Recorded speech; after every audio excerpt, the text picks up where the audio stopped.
우리 옆에 분들과 한번 인사 나눌까요? 주님의 이름으로 축복하고 사랑합니다. 이렇게요. 주님의 이름으로 축복하고 사랑합니다. 아멘. 감사합니다.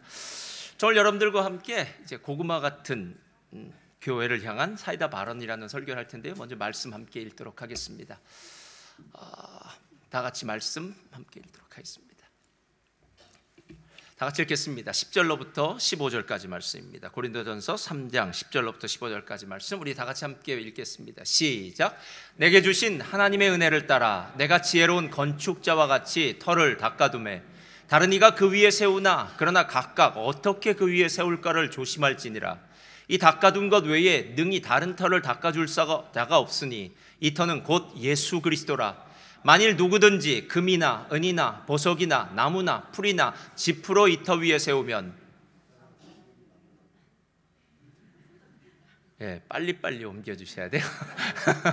13절 시작. 각 사람의 공력이 나타날 터인데 그날이 공적을 밝히리니 이는 불로 나타내고 그 불이 각 사람의 공적이 어떠한 것을 시험할 것임이라. 만일 누구든지 그 위에 세운 공적이 그대로 있으면 상을 받고 누구든지 그 공적이 불타면 해를 받으리니 그러나 자신은 구원을 받되 불 가운데서 받은 것 같으리라. 아멘. 할렐루야. 자, 우리 믿음의 선포 함께 하도록 하겠습니다. 믿음은 긍정적입니다. 믿음은 창조적입니다. 믿음은 소망적입니다. 나는 믿음의 사람입니다. 나는 주 안에서 행복합니다. 아멘. 할렐루야. 지난주에서 계속 이어서요, 고구마 같은 교회를 향한 사이다 발언 두 번째 이야기인데요. 저는 오늘 이 말씀을 통해서 우리 안에 교회를 향한 어떤 막혀 있었던 것 같은, 물 마시지 않고 고구마 먹다가 이 목이 막힌 것 같은 그런 사람들의 삶 가운데 이 바울을 통해서 하나님이 말씀하시는 사이다 같은 정말 청량감 있는 뻥 뚫리는 그 하나님의 말씀을 경험하시기를 주님의 이름으로 축원드립니다. 가끔 배우자감으로 어떤 직업의 사람이 좋은가 하는 그런 선호도를 조사하는 그런 경우가 있더라고요. 그래서 예나 지금이나 할 것 없이 그 배우자감의 좋은 선호도는 아마 예전에 여자 같으면 교사 이런 사람들 참 많은 것 같고요. 공무원도 있을 테고요. 여러 가지 전문 직종에 있는 사람도 있었을 겁니다. 아마 여러분도 예전에 들어보셨을 겁니다. 1950년대 60년도에 목회자라는 직업을 가진 사람은 결혼을 하기가 상당히 힘들었다고 합니다. 왜냐하면 목회자의 배우자 선호도가, 죄송합니다, 옛날엔 이발사라고 했으니까 남자 머리를 자르는 이발사 밑에 있었다 그러더라고요. 그러니까 지금의 헤어 디자이너니까 전혀 다른 세상이고 이발사 밑에 있었는데 아마 상당히 뭐라 그럴까요, 그 배우자의 선호도에서는 좀 떨어지는 그런 사람이었었던 것 같습니다. 그러던 목회자의 직업이 1980년도 90년도로 가면서 교회가 부흥하던 그런 시기에는 상당히 목회자가 배우자 선호도에서 상위권을 차지했다고 합니다. 근데 제가 이게 무슨 뜻인지 알 것 같아요. 그 당시에 어떤 분이 저한테도 이렇게 묻더라고요. 목사님, 어디 신앙 좋은 전도사님 없습니까? 이렇게 묻더라고요. 그래서 왜 신앙 좋은 전도사님들을 그 당시에 많이 찾았느냐 하면, 아니 세상에 믿을 만한 남자분들이 안 계셔서, 야, 목회자는 적어도 술 마시지 않고 담배 피지 않고 또 세상 나가 나쁜 짓 하지 않고 도박도 하지 않고 또 싸우고 폭력적이지도 않을 테니까, 야, 예수 믿는 남자는 진짜 좋을 것 같다. 내 다른 건 모르겠는데 믿음 좋은 사위를 얻고 싶다 하는 사람들이 그 당시에 참 많았다고 합니다. 근데 문제는 이것도 옛말이랍니다. 요즘처럼 목회가 비선호 직종이 되어서요, 목회자 구하는 것이 정말 힘들고 어려운 이런 상황 속에서 목회자는 이제 상위권에서 하위권으로 다시 떨어졌다고 합니다. 제가 이 말을 하니까 어느 분이 그러더라고요. 목사님, 목회자는 그래도 두 번째로 좋은 신랑감입니다. 그러더라고요. 그래서 제가 깜짝 놀라서, 왜 두 번째로 좋은 신랑감입니까? 그럼 첫 번째는 누군가요? 물었더니 평신도입니다. 그렇게 얘기하더라고요. 나쁘다는 거죠. 평신도가 많으니까 평신도가 좋은 신랑감이고 목회자는 그거보단 낫습니다 라고 얘기합니다.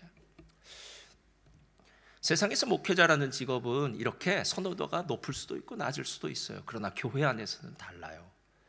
왜냐하면 교회 안에서의 목회자는, 지도자는 하나님께서 그 교회를 이끌어가게 하는 영적 영권이나 영적 리더십을 주셨기 때문에 어쩌면 목회자를 위해서 기도해야 된다, 목회자를 잘 만나야 된다 하는 이 이야기는요, 좋은 교회, 아름다운 공동체를 가지기 위해서는 필수 불가결한 일입니다. 그래서 여러분, 실은 정말로 교역자들, 전도사님들 이런 사람들을 향해서요 기도해주고 또 응원해주고 이래야만 되는 이유는 우리 다음 세대를 이끌어갈 그 교역자를 지금 만들어 놓지 않으면, 지금 준비시켜 놓지 않으면 미래는 정말 깜깜하고 어두울 수밖에 없습니다. 그 당시에 고린도 교회가 정말 훌륭한 교회가 됐던 이유가 무엇일까라고 생각하면 당연히 예수님 때문이었을 거예요. 당연히 복음의 능력 때문이었을 겁니다. 그러나 당연히 예수님 복음의 능력이었음에도 불구하고 또 한 가지 마음속에 드는 이유는 이 고린도 교회를 개척한 목사님이 바울 목사님이고 고린도 교회 2대 목사님으로 오셨던 목사님이 아볼로 목사님이었다는 게 이해가 틀려요. 당대 최고의 석학, 당대 최고의 범접할 수 없는 수준을 가지고 있는 바울과 아볼로가 이 고린도 교회의 목회자였으니 이 고린도 교회가 부흥하지 않을 수 없지 않겠습니까? 그래서 고린도 교회를 생각할 때마다 예수님이 맞아, 그러나 훌륭한 사역자들이 있었어 라는 생각이 들더라는 거예요. 그러나 과유불급이라는 얘기 아십니까? 지나치면 모자라니만 못하다는 말처럼 아무리 훌륭한 지도자인 바울과 베드로와 아볼로가 있었음에도 불구하고 그 바울과 아볼로와 베드로를 따랐던 사람들이 교회에서 문제를 일으켜서 교회는 결국 사분오열이 되더라는 거예요. 분쟁이 일어났더라는 겁니다. 그래서 제가 생각한 게 있습니다. 좋은 것도 나쁜 것이 될 수 있겠구나. 세상에 사람이라는 존재는 언제나 바라보고 따라가야 될 존재가 아니구나. 오직 우리에게는 예수님밖에 없구나. 교회는 훌륭한 목회자나 훌륭한 지도자를 바라보며 가는 것이 아니라 그 교회 안에 계신 예수님 바라봐야 되겠구나 라는 생각이 오늘 고린도 교회를 향해서 들더라는 겁니다. 여러분, 이런 마음을 들면서요, 오늘 말씀을 다시 한번 보면 아주 중요한 두 가지, 하나님이 교회를 향해서 사이다 같은 발언을 하시는 것을 바울의 입술을 통해서 우리에게 들려주신대요. 첫 번째, 다 같이 펴주세요. 다 같이 읽겠습니다. 시작. 하나님은 예수를 교회의 기초로 삼으셨습니다. 10절 말씀 한번 펴주시고요, 다 같이 읽겠습니다. 시작. 내게 주신 하나님의 은혜를 따라 내가 지혜로운 건축자와 같이 터를 닦아두매 다른 이가 그 위에 세우나 그러나 각각 어떻게 그 위에 세울까를 조심할지니라. 여러분 잘 들어보세요. 오늘 이 고린도 교회를 세운 이 장본인은, 이 개척교회 목사님은 다른 누구와 비교할 수 없는 사도 바울 목사님이었습니다. 신약의 거의 반이 사도 바울이 쓴 책입니다. 사도 바울은 지금 거의 신약 파트에서는요, 범접할 수 없는 지혜, 범접할 수 없는 지식, 영성, 그리고 헌신, 정말 모든 것을 다 갖춘 그런 위대한 사람이었습니다. 그런데 사도 바울이 다시 말씀 펴주시고요, 뭐라고 이야기하냐면요, 내게 주신 하나님의 은혜를 따라 내가 지혜로운 건축자같이 터를 닦아두었다라고 얘기해요. 이 말이 무슨 뜻이냐면, 사도 바울이라는 그 인간, 그 훌륭한 사람이 이 교회를 세웠다고 해도 이 교회는 사도 바울의 교회는 아니다라는 거예요. 여러분, 신천지가 왜 이단입니까? 신천지 생각하면요, 예수님이 안 생각나고 누가 생각납니까? 이만희 씨. 여러분, 통일교 하면은 그곳에 예수님이 있는지 없는지, 예수라는 이름이 있는지 없는지 그건 차지하고라도 통일교 하면 문선명의 이름이 떠오르지 예수님의 이름은 안 떠올라요. 아무리 위대하고 영성 있고 훌륭한 사람이라도 그 사람이 기초가 될 수 없다는 겁니다. 터라는 건 기초예요. 실제로 요한계시록 21장에는 새 예루살렘 성이 나올 때 새 예루살렘 성에는 12개 기초석이 있대요. 한번 읽어볼까요? 시작. 그 성곽에는 12기초석이 있고 그 위에는 어린 양의 12사도의 12이름이 있더라. 12사도가 12기초석이 돼요. 이건 12사도의 이름이 있지만 그 12사도가 교회의 초석이 되어서 예수님을 주로 고백한 사람, 예수님의 증인됨에 대해서 이야기한 거지 사람이 새 예루살렘 성에 기초가 되었다는 것은 아니다라는 것입니다. 여러분, 오늘 이 이야기가 우리들에게 정말 감사한 이유는 무엇이냐 하면요, 정말 예수 그리스도가 교회의 기초가 안 되면은 만약 교회가 어려운 문제를 당했을 때 이 문제를 어떻게 해결하는 거냐는 거예요. 교회는 우리 저희 교회 같은 수백 명의 사람이 있지만 이 수백 명의 사람이 각자 다 생각이 틀립니다. 어떤 사람은 이쪽 편으로 가자 그러고 어쪽 편은 저쪽 편으로 가자고 얘기합니다. 만약에 여기서 무엇 하나를 고치자고 얘기해도요, 이 사람은 이 방식으로 고치자고 얘기하고 저 사람은 저 방식으로 고치자고 얘기합니다. 돈을 하나를 쓰려고 해도 이 사람은 이것부터 돈을 쓰자 그러고 저 사람은 저것부터 돈을 쓰자 그래요. 여러분, 이 많고 다양한 문제들이 있을 때 그 문제가 있음에도 불구하고 우리가 이 교회가 한 방향으로 나갈 수 있는 것은 각자 내 생각은 내려놓고 누구의 생각이요? 예수님 생각이요. 예수님이라면 지금 이런 상황 속에서 무엇을 원하실까? 교회는 또 질서가 있으니까요. 교회 질서 가운데 예수님의 생각을 말씀을 통해서, 기도를 통해서, 영적인 은혜를 통해서 받으면서 함께 은혜를 나누면서 예수님의 방식으로 나아가는 것이 교회가 아니겠느냐는 거예요. 교회는 예수님이 기초입니다. 예수 그리스도입니다. 그래서 저를 따르시 바랍니다. 교회는 음부의 권세가 넘보지 못합니다. 자, 두 번째 갈까요? 시작. 교회는 사탄이 무너뜨릴 수 없는 곳입니다. 여러분, 교회는 무너뜨릴 수 없습니다. 건물은 데몰리션 할 수 있어요. 그러나 교회는 건물이 아닙니다, 여러분. 이 건물은 누군가 와서 무너뜨리면 무너질 수 있습니다. 우리 교회는 다른 교회로 바꿀 수 있습니다. 예전에 제가 개척했던 그 현지인 교회는요, 예전에 가라오케였다 그러더라고요. 그래서 가라오케에서 뭐 했냐? 술 마시고 노래하고 춤췄다 그러더라고요. 술 마시고 노래하고 춤췄던 가라오케가 변하여 하나님의 아름다운 성전이 되는 줄 믿습니다. 그 이유는 그 안에 교회가 있기 때문에 그래요. 그 안에 예수 그리스도의 이름으로 부르심을 받은 구원받은 백성들이 찬양과 경배를 드리기 때문에 의미가 있는 것이지, 건물은 의미가 없습니다. 여러분, 건물에 속지 마시기를 바랍니다.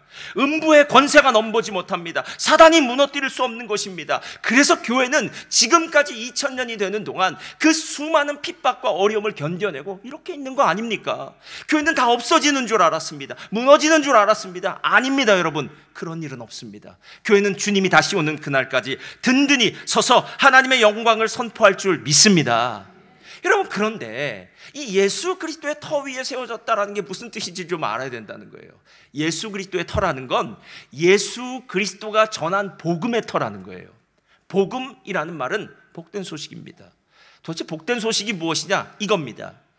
하나님께서 나를 구원하시기 위해서 2000년 전에 예수님을 이 땅에 보내셔서 이 땅에서 공생의 시간을 보내시고 마지막에 십자가의 고난을 당하시고 우리 죄를 짊어지고 십자가에서 대속죄물이 되시고 사흘 만에 부활하셨다. 누구든지 그 예수를 믿는 자마다, 에베소서의 말씀대로 한다면 그 예수 그리스도와 연합하는 자들, 그 예수 그리스도 안에 있는 자들은 이제 죽음이 떠나가고 생명이 얻어지며 이전에 있었던 모든 저주와 심판과 진노가 아니라 하나님의 놀라운 축복의 역사를 경험한다. 할렐루야. 인생 바뀌는 문제라는 거예요. 여러분, 인생 가운데 가장 중요한 것이 무엇입니까? 제가 보니까요, 죽는 문제만큼 중요한 건 없습니다. 그런데 하나님이 오늘 예수님을 보내시는 이유는요, 그 죽음의 문제를 해결해 주신다는 거예요. 무엇 때문에 살며 무엇을 향해서 나아가며 왜 사는지, 이 부분에 대해서 우리는 갈등을 느끼며 이때는 이게 좋은 것 같고 저 때는 저게 좋은 것 같고 이런저런 내 방식대로 살았지만 시간이 지나면서 그것도 허무하더라는 거예요. 이게 아니지, 내가 왜 이렇게 살았지? 라고 얘기할 때 길이요 진리요 생명 되신 예수 그리스도, 할렐루야, 예수님을 통해서 우리는 하나님이 예비하신 놀라운 천국을 향해서 나아가는 순례자가 되는 줄 믿습니다. 새가족반을 공부하다 보면은 가끔 다른 교회에서 오랫동안 신앙생활을 하던 분이요, 저한테 가끔 이런 부탁을 할 때가 있습니다. 목사님, 새가족반은 새신자들이 하는 거 아닙니까? 그런데 저는 이미 오랫동안 성경 공부를 했기 때문에 목사님, 복음에 대해서, 예수님에 대해서, 교회에 대해서 많이 알고 있으니까 혹시나 이 새가족반 빠지면 안 될까요? 라고 얘기해요. 저는 착한 사람입니다. 그 사람을 빠지게 할까요? 아니면 하게 할까요? 예, 이건 착한 거하고는 별개의 문제입니다. 제가 그분에게 이렇게 얘기해요. 집사님, 압니다. 새가족반은 지식을 배우는 것이 아니라 집사님이 지금까지 알고 있었던 그 사실을 함께 다시 한번 리마인드 시키는 거고요. 또 함께 저와 함께 한 6주 동안을 함께 있으면서 서로 교제를 나누고 시간을 공유하면서 이제 서로가 어떤 사람인지를 서로 알게 되어서 신앙생활을 잘할 수 있도록 도와주는 도우미가 됩니다. 이렇게 얘기하면 또 마지못해서 또 새가족반을 들어와요. 목회직을 좀 오래 하다 보면요, 사람의 얼굴 보면은 대개 이제 나옵니다. 지금 저 사람이 어떤 생각을 하고 있는지. 전부는 몰라도. 그러면 꼭 그런 분들은요, 처음에 시크한 표정을 져요. 왜냐하면 이분은, 야, 다 아는 얘기를 또 목사님이 하고 계시는구나 하고 시크한 표정을 져요. 그러면서 합니다. 이렇게 얘기해요. 처음에는 그러는데요, 그렇게 한 주, 두 주, 세 주, 네 주가 지나서 마지막쯤 되면요, 그 얼굴이 달라져요. 그때 제가 그분에게 이렇게 얘기합니다. 집사님, 만약에 예수님에 대해서 많이 들었다면 집사님이 많이 들었을까요? 제가 많이 들었을까요? 집사님이 수십 번을 들었다면 저는 수백 번을 들었을 겁니다. 저와 함께한 이 새가족반을 집사님은 지금 한 번 했죠? 저는 우리 교회 지금 7년 동안 있었으니까 7년 동안 수십 번은 하지 않았겠습니까? 그때 놀라운 일이 있어요. 이 이야기는, 이 예수님에 대한 얘기는 수십 번을 해도 수백 번을 해도 감격스러워요. 예수님의 이야기는 아무리 반복해도 질리지가 않아요. 마치 찬송가가 질리지 않듯이 예수님에 대한 이야기는 내 마음속에 감격이 와요. 내 마음속에 기쁨이 와요. 내 마음을 시원하게 하는 사이다 같은 말씀이에요. 그래서 집사님, 저는 이 새가족반 할 때마다 다시 한번 하나님께 감사드려요. 내가 믿고 있는 예수님이 이런 분이구나, 이렇게 좋은 분이구나, 내가 받은 구원이 이렇게 놀라운 하나님의 선물이구나 라는 생각이 들게 되더라는 거예요. 여러분, 교회도 조직이고요, 세상에도 여러분이 조직이 있을 겁니다. 아마 단체도 있을 겁니다. 세상의 단체나 교회 단체나 비슷한 게 있다면요, 서로 모여서 서로 규율이 있을 것 같아요. 그래서 우리 단체는 이런 규율이 있을 거고요, 서로 또 밥도 먹을 거고요, 서로 함께 뭐 놀던지 아니면 일을 하던지 뭔가를 하겠죠. 교회도 마찬가지입니다. 그러나 교회가 세상의 단체와 다른 진짜 중요한 하나는 무엇이냐면, 그 기초에 누가 계시다고요? 예수 그리스도, 예수님이요. 그래서 우리 안에 예수님이 없으면 아무 의미가 없는 거예요. 우리끼리 모여서 그냥 세상 사는 이야기, 요즘 경제 이야기, 뭐 주식이 좋다더라, 집이 어떻다더라, 이런 얘기만 하고 만약에 여러분이 셀 모임을 끝났다면요, 그건 교회 모임 아닙니다. 여러분, 그냥 따로 모이시면 돼요. 그냥 셀 모임으로 모였다면, 교회 예배라면, 교회 모임이라면 우리 안에 예수님의 말이 한마디라도 나와야 돼요. 우리 예수님 함께 예배드리니까 너무 좋죠. 요즘 여러 집사님 어떤 문제가 있어요? 우리 예수님께 한번 기도합시다. 여러분, 실제로 예수님이라는 그 이름이 우리 안에 선포될 때에, 그때 하나님께서 하늘에서 보시면서 이렇게 말하는 거예요. 이 교회 맞구나, 진짜 교회구나 라고 얘기해요. 근데 더 놀라운 사실은요, 그 교회를 위해서 하나님이 예비하신 사역자들이 있는데, 두 번째, 사역자를 향해서 하나님이 이러신다는 거예요. 다 같이 읽겠습니다. 시작. 하나님은 사역자들을 감독하십니다. 자, 이게 아무 말 아닌 것 같지만 우리가 있어서 제일 큰 고민과 걱정은요, 이거예요. 나는 좋은 교회를 만났으면 좋겠다, 좋은 목사님을 만났으면 좋겠다는 게 모두의 고민입니다. 저도 마찬가지입니다. 저도 나중에 뭐 은퇴를 하거나 어디 하면 어느 교회를 나갈 때면 하나님 좋은 목사님 만나게 해주시옵소서, 좋은 교회를 만나게 해주시옵소서, 뭐 이 기도를 할 거 아닙니까? 우리 모두가 그렇게 이야기를 해요. 맞습니다. 그건 당연히 기도해야 돼요. 그래서 또 여러 교회를 탐방하면서 좋은 교회, 좋은 목사님, 그게 어떤 기준에 의해서 그런지는 모르겠지만 좋은 교회, 좋은 목사님을 찾아요. 근데 여러분, 실제로 오늘 사도 바울의 이야기를 들으면요, 별로 걱정을 안 해도 될 것 같은 생각이 드는 거예요. 12절 한번 펴주세요. 다 같이 읽겠습니다. 시작. 만일 누구든지 금이나 은이나 보석이나 나무나 풀이나 짚으로 이 터 위에 세우면 각 사람의 공적이 나타날 터인데, 그날이 공적을 밝히리니 이는 불로 나타내고 그 불이 각 사람의 공적이 어떠한 것을 시험할 것이다 라고 얘기해요. 그런 이야기 무슨 말이냐면요, 사역자들 너희들이 걱정하지 말라는 거예요.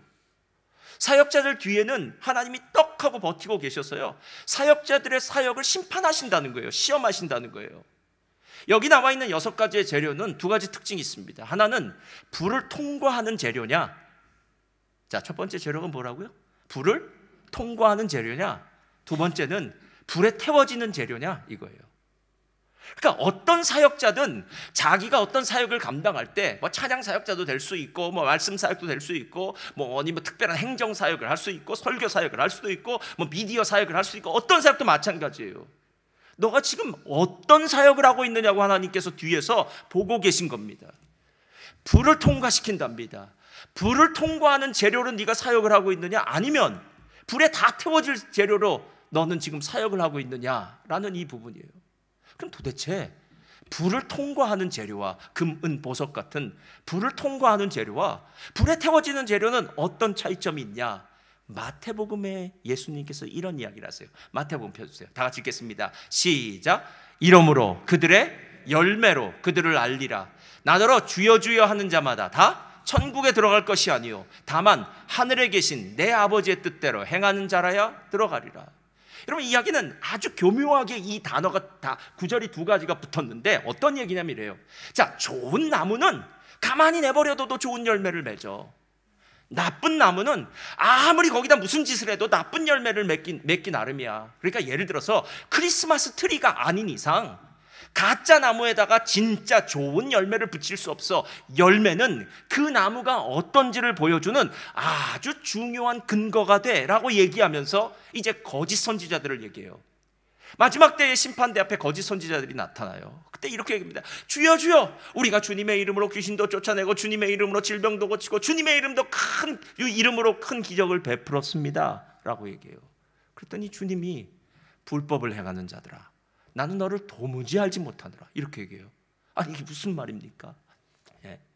실은 이들이 바로 불에 태워질 재료로 사역한 사람들이에요. 여러분, 불을 통과하는 재료의 특징은 뭐냐면요, 예수님이 드러나는 재료여야 돼요. 사역에서 제일 나쁜 게 뭐냐면요, 내가 드러나는 거예요. 그래서 나 없으면 우리 교회가 안 될 것 같아요. 할렐루야. 예. 그래서 내가 얼마나 중요한 존재인지 몰라요. 그래서 목사님도 나를 알아줬으면 좋겠고 집사님들도 나를 알아줬으면 좋겠고, 저 같은 경우엔 반대로 우리 집사님들이 목사님이 없으면 우리 교회는 무너집니다 이런 소리를 한두 마디 하면 아닙니다 라고 얘기해 집에 가서 웃고 뭐 이렇게. 그렇지 않겠어요 여러분? 그래도 그 집사님이 영성 있어 이렇게 딱 어떤 영성인지 모르지만 아주 영성이 있는 것처럼 느껴져 막 이렇게 생각하고, 다음에 만나면 얼굴이 딱 밝아지고 막 이렇게 되는 거죠. 여러분, 이게 아니라는 거예요. 예수님께서 하신 말씀 중에 요한복음 3장을 보면 이런 얘기가 나와요. 사람이, 요한복음에 보면 사람에게서 낳은 자 중에 제일 위대한 사람이 있답니다. 누군지 아세요? 세례 요한. 사람이 낳은 자 중엔 최고 위대하대요. 근데 이 세례 요한이 어떤 일을 했기 때문에 그런 줄 아십니까? 세례 요한이 사역을 크게 했어요. 많은 사람들이 몰려왔어요. 그래서 어마어마한 사역을 하고 정말 놀라운 역사가 일어났습니다. 그런데 자기가 세례를 준 예수님, 세례 요한이 세례를 예수님한테 줬거든요.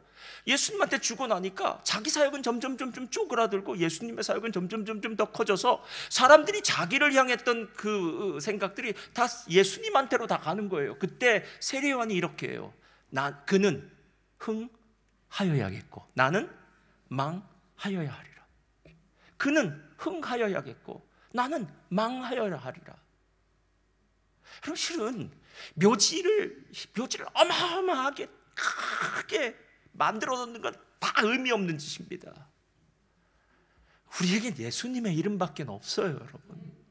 내가 이 땅에서 잠깐 어느 순간 어느 시간을 어느 제한된 장소에서 살다 간 거 뭐가 그렇게 중요합니까?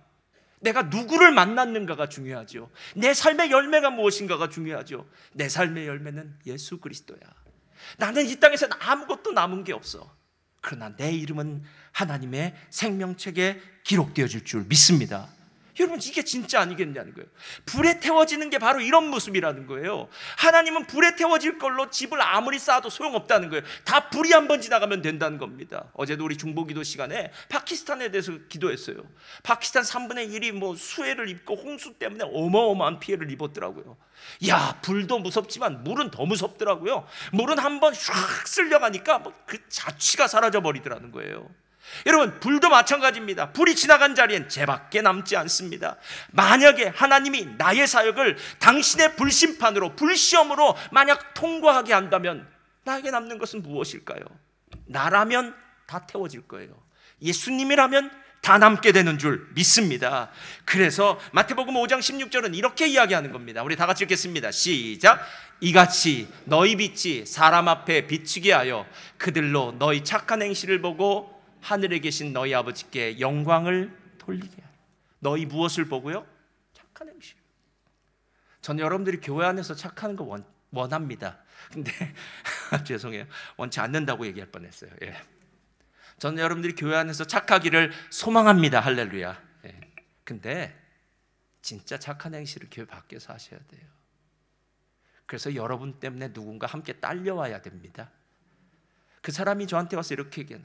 저는 교회 교자도 몰랐고 교회는 다니기도 싫었고 예수님의 예자도 몰랐던 사람인데 저 사람 만나고 나니까 예수님 믿는 사람이 이렇게 좋은 거구나, 교회 공동체라는 것이 이렇게 좋은 거구나 라는 것을 알게 되어서 저 사람 때문에 나왔습니다 라는 이야기를 들으면 여러분 100점 신앙입니다. 그게 바로 남는 거예요. 하나님이 오늘 사역자라고 하는, 일꾼이라고 하는 사람 뒤에서요, 하나님이 지금 시험하고 계세요, 여러분. 그래서 내가 보기엔 부족한 것 같고 저러면 문제가 생길 것 같은데, 여러분 그 걱정하지 마시고 본인 걱정이나 하면 됩니다. 할렐루야. 예. 그냥 나나 잘하시면 돼요. 하나님 보시면서 그럴 거예요. 그 사람은 내가 책임질 테니까 너는 제발 너 걱정을 해라. 고린도후서 13장 5절 너희가 믿음이 있는가 너희 자신을 스스로 시험하고 확증하라. 여러분의 믿음을 보셔야 됩니다. 남 볼 것 없습니다, 여러분. 제가 좋아하는 그 기독교 작가죠. 목사님 중에 게리 토마스라는 목사님이 있어요. 이분이 기독교 고전에 대해서 정말 잘 썼는데요, 이분이 대학교 시절 때 자기를 이끌었던 대학생 선교의 리더의 얘기를 하더라고요. 마이크라는 리더예요. 이 마이크라는 리더가 대학생 선교에 있었던 마이크가 정말 인물이 헐리우드에 나온 배우처럼 생겼대요. 보통 인물이 잘생기면 다른 게 딸리는데 이 사람은, 마이크는 그렇지 않았답니다. 노련한 예배 인도자, 유능한 교사, 호감 가는 성격에 빼어난 운동신경, 게다가 고결한 사생활까지 겸비한, 이 우리가 보면 완벽한 그리스도인이었다는 거예요. 그래서 많은 사람들이 이 마이크라는 사람의 매력적인 그 리더십, 매력적인 모습에 다 빠져버렸다는 거예요. 그런데 이 마이크에게는 약점이 하나 있었어요. 그게 뭐냐면 말을 함부로 해요. 그래서 리더십의 사람들이 마이크를 불러다가 이렇게 마이크에게 조언을 합니다. 마이크, 당신은 정말 유능합니다. 사리 분별이 분명하고 패기 있는 리더입니다. 존경할 만합니다. 하지만 당신의 말이 너무 거칠어서 사람들에게 상처를 줍니다. 당신에게는 다른 사람들을 향한 동정심과 이해심이 부족합니다 라고 이렇게 조언을 해줬대요. 근데 마이크는 진짜 훌륭한 사람이에요. 그 조언을 받자마자 아멘 하고 받아들이고요, 하나님께 이렇게 기도하기 시작했답니다. 하나님 아버지, 저의 패기는 이제 줄여주시고 대신에 이웃들을 향해서 가질 수 있는 동정심이 더 많아지게 해 주시옵소서라고 기도하기 시작했답니다. 그런 기도를 하고 난 2년 후 마이크에게 청천벽력 같은 일이 벌어집니다. 아침에 과도하게 운동을 하고 난 다음에 라카룸에 쓰러졌는데 뇌출혈로 인해서 사경을 헤매게 된 것입니다. 겨우 살아는 났지만 이제 며칠 전, 몇 주 전에 그 모습과는 완전히 달라졌습니다. 헐리우드 배우처럼 잘생겼던 얼굴은 한쪽으로 치우쳐져서 죽은 듯이 보였고, 이제는 노래를 부르거나 기타를 연주하거나 예배를 인도할 수도 없었고, 한동안 말이 어눌해서 다른 사람들을 가르칠 수도 없었다고 합니다. 그렇게 몇 개월의 혹독한 재활 치료를 받고 난 다음에 마이크는 다른 곳으로 떠났대요. 그리고 난 다음에 얼마 후에 마이크를 만났는데 놀라운 일이 벌어졌답니다. 오랜 세월이 지나고 마이크의 사역에 이전보다 큰 열매가 맺혀진다는 소리가 들린 거예요. 그래서 찾아갔더니 마이크가 필라델피아에 있는 성경대학교의 상담학과를 개설해서 많은 사람들을 돕고 있다는 거예요. 그래서 누구를 돕는가 했더니 가정이 깨어진 사람, 부부간에 문제가 있는 사람, 죄로 인해서 어떤 삶의 곤고한 시간들을 보내고 있는 사람들이 필라델피아에 있는 이 마이크를 만나기 위해서, 상담을 받기 위해서 미국 전역 각지에서 마이크를 향해서 비행기를 타고 모여들고 있더라는 거예요. 이전에 마이크의 삶의 초점은, 사역의 초점은 대중에게 있었답니다. 그렇죠? 멋있고 잘생기고 훌륭한 인격이었으니까 사람들이 많이 모인 그곳에서 인도자가 되어서 대중의 관심을 받았다면, 이제 마이크는 상처 입은 사람들을 위해서 동정심과 이해심과 사랑을 가지고 사역을 시작하게 되었다는 겁니다. 이 게리 토마스 목사님이 마이크를 만났더니 마이크가 이렇게 얘기하더래요. 뇌출혈은 내게서 많은 것을 빼앗아 갔지만 더 많은 것을 내게 주었습니다 라고 얘기했답니다. 근데 마지막에 게리 토마스 목사님이 말하는 게 더 의미심장해요. 이렇게 말을 하면서 끝내요. 대학교 시절 때 나는 마이크 옆에 있을 때마다 마이크를 닮았으면 했다. 그렇잖아요. 롤모델처럼 훌륭한 리더였으니까. 그런데 이제는 마이크를 통해서 예수님을 좀 더 닮고 싶다는 생각이 들었다. 마이크는 사라지고 예수님은 살아나고 나는 죽고 예수님은 살고.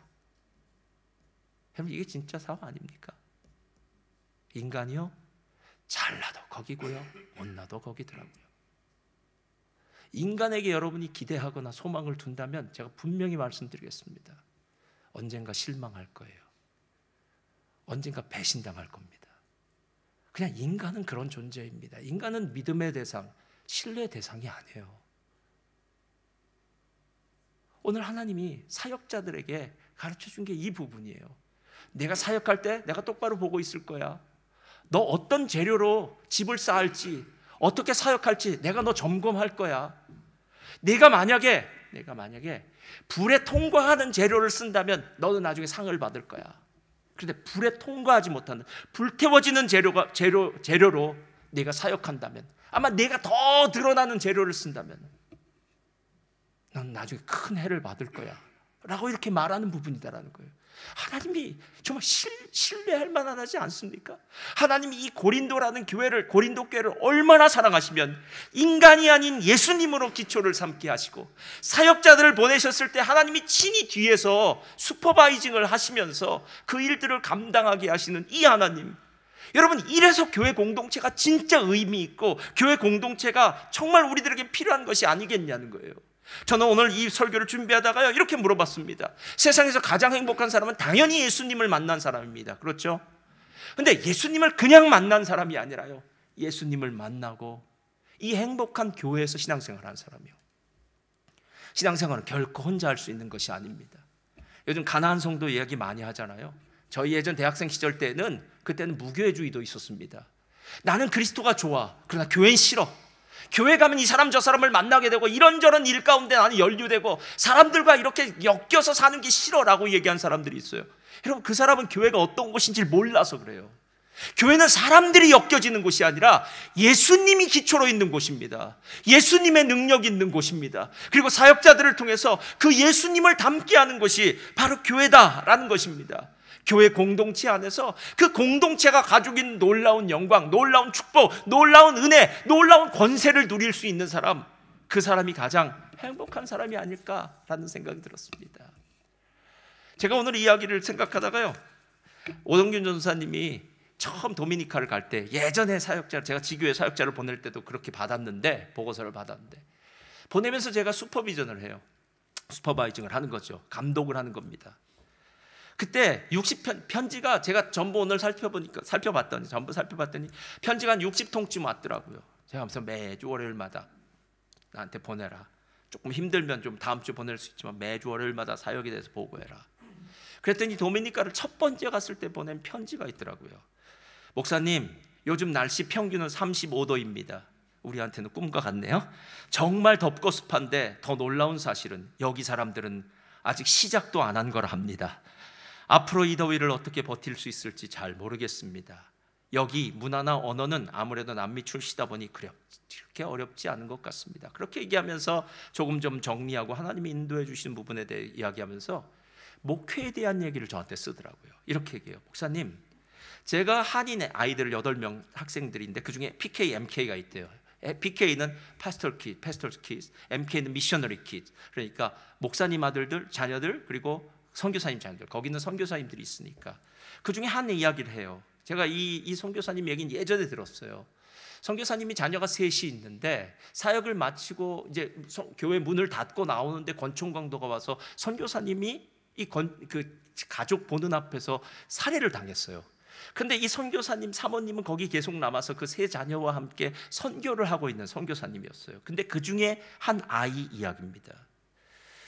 그 가족에게 이런 극심한 슬픔이 있었어도 남아 계시는 사모님께서 수천하신 선교사님의 사명을 계속 이어가고 사역을 감당하고 있습니다. 그런데 마음이 아픈 것은 그 자녀들의 앞날입니다. 분명 하나님께서 선한 뜻이 있고 계획하심이 있음을 알지만 이 가정에는 재정이 너무 힘든 나머지 지금 대학을 앞두고 있는 아이가 많이 힘들어합니다.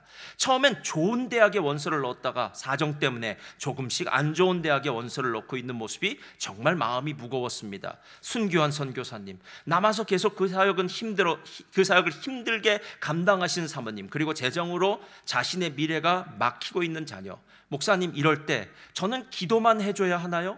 이 아이의 사정을 듣고 요즘 계속 눈물이 납니다. 아무것도 해줄 수 없는 제 자신을 보면서 그저 답답할 뿐입니다. 그래서 제가 여러 가지 이야기를 써보냈습니다. 여러분, 목회자는 하나님께서 슈퍼바이징을 하세요. 그래서 여러분이 교회를 든든히 의지하고 더 높으신 예수님만 바라봐야 되는 겁니다. 어떤 문제가 있습니까? 예수님께 구하십시오. 예수님을 의지하십시오. 살아계신 그 하나님이 살아있는 그 능력으로 우리 가운데 역사하셔서 우리 교회에 빛나시는 분은, 오직 유일한 분은 예수 그리스도. 할렐루야. 그분의 능력이 우리 안에서 정말 역동적으로 살아 움직여서 우리 모두가 그 은혜를 누리고 그 안에서 축복받은 삶을 사는 아름다운 공동체가 되지 않을까 합니다. 사랑하는 성도님들, 오늘 교회가 이토록 훌륭한 곳이라는 거예요.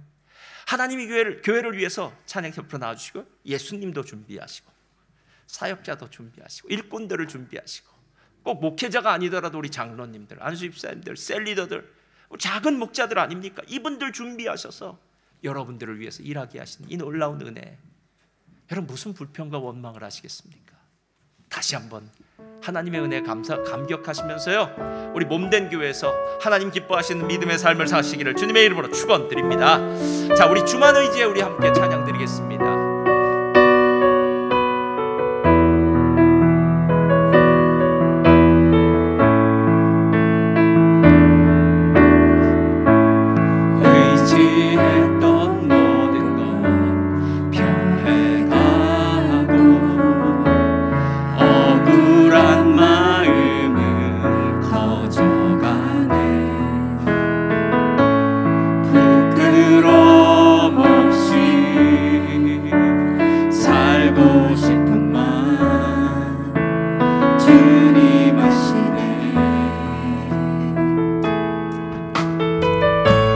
모든 일을 손으로 이겨내고 죄의 유혹을 따르지 않네.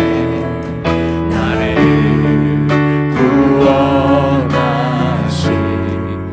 영원한 그 사랑, 크신 그네 날 붙드시네. 주어진 내 삶이 작게만 보여도 선하신 주 나를 이끄신 몸의 중심을 보시는 주님만 다르네. 날 택하신 주만 의지해.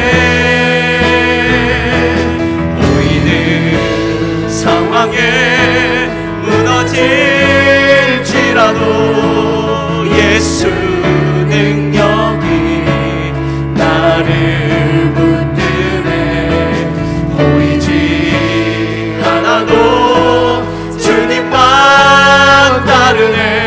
내 평생 주님 주어진 내 삶이 작게만 보여도, 주어진 내 삶이 작게만 보여도 선하신 주 나를 이끄신 몸의 중심을 보시는 주님만 따르네. 날 택하신 주만 의지해.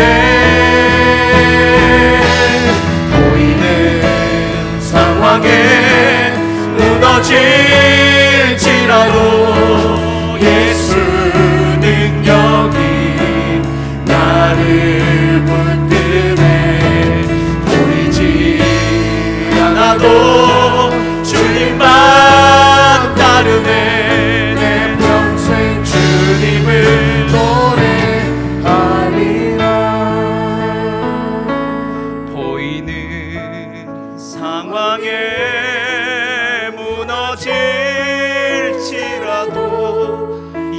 예수는 여기 나를 붙드네. 보이지 않아도 주님만 따르네. 내 평생 주님을 노래하리라.